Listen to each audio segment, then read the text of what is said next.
would like to keep our country and if we would like to keep the American people in charge of the government and not the government in charge of the American people, then 100%.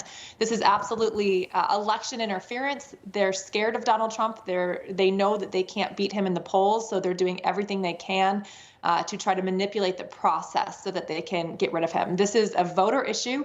The American people should be deciding this. And as Rob mentioned, he's not even charged with insurrection. The 14th Amendment doesn't even come into play here. Yeah, it's so bizarre. And everyone's saying, well, you know, the Supreme Court, if they do take this up, they're going to rule 9-0. And I'm like, Ketanji Brown Jackson, during her confirmation hearing, couldn't define what a woman was. You think she can define what insurrection is? I don't think there's any way this is unanimous. I don't think the court is impartial. It's sad to say that in this country. Doug, good to see you this morning. MSNBC yesterday on Trump being taken off the ballot in Colorado was just priceless. Take a listen to what, again, this is MSNBC yesterday morning. Take a look. These are the people that are now preaching about anti-democratic amendments to the Constitution of the United States as they fall on their fainting couches and are triggered that somebody may actually apply the Constitution to the facts at hand on an insurrection that Donald Trump inspired, that he led, that he was responsible for. And again, so many of these people are serving jail time, and Donald Trump's not, for one simple reason. Because unlike Donald Trump, they are not rich and powerful. Doug, unlike Donald Trump, they were there at the Capitol. Donald Trump was at the White House after just saying, now let's go to the Capitol. I'm paraphrasing, but this is a quote, and go peacefully and patriotically. That's why Donald Trump, Jack Smith would charge Donald Trump with jaywalking if he could, Doug. That's why Donald Trump has never been charged with insurrection, because they can't charge him with insurrection. I couldn't agree with you more. Obviously, the point is, the Colorado court said, you know, it's manifestly obvious that he was involved in this. And then comes the obvious rhetorical question. If it's so obvious, why wasn't he charged with it by Jack Smith, who, as you so perfectly put it, would charge him with jaywalking in 2 seconds?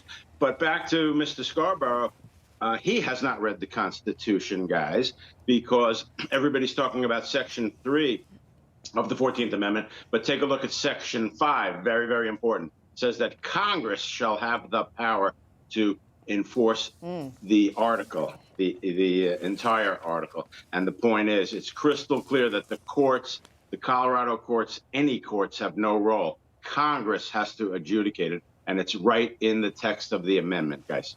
Yeah, and Christina, if the Supreme Court does take this case, don't they have to settle this once and for all state primary ballots and the general election? I sure hope they do. I mean, they could try to narrowly tailor it just to focus on the Colorado issue, what's presented in that case. I hope that's not what they do. I hope they save the nation the heartache of having to litigate this multiple times. But yeah, I think Doug is completely right. They should just take a very broad ruling and say the 14th Amendment doesn't apply, and it certainly shouldn't be adjudicated by a judge. And end it there and end all of the open cases. But, you know, it remains to be seen how they end up ruling. Christina, what's the feeling with the former president and the Trump team about the Supreme Court taking this up? Because, you know, no one really is talking about the timing of this Colorado ruling. But here it is, a couple days before Christmas, week before the first of the year. No one's paying attention. And look, Donald Trump all of a sudden is not on the ballot in Colorado. And that will allow other states to say, well, if they did it in Colorado, maybe we can do it in California. All of these states, by the way, with Democratic governors and 2 Democratic senators. These are deep blue states that are doing this. It's not like this is happening in Florida. Does the Trump team think the Supreme Court will actually take this up? Yeah, I mean, the Supreme Court needs to. If they don't, they've completely abdicated their responsibility. So we fully expect them to take it up. I expect it to be a decisive ruling. I don't think it'll be a 5-4 ruling. To your point about Supreme Court Justice Brown Jackson, I don't think she may or may not rule in our favor, but I don't think this will be a 5-4 ruling. I think it'll be maybe 8-1. 7-2. Yeah, 7-2, 8-1, something like that. I don't think everyone's saying, oh, it's going to be. You saw that Ty Cobb, not the baseball player, the former White House attorney. He was like, it's going to be, it should be. So impartial justice, sure, it should be 9-0. I just don't think we're at that spot right now.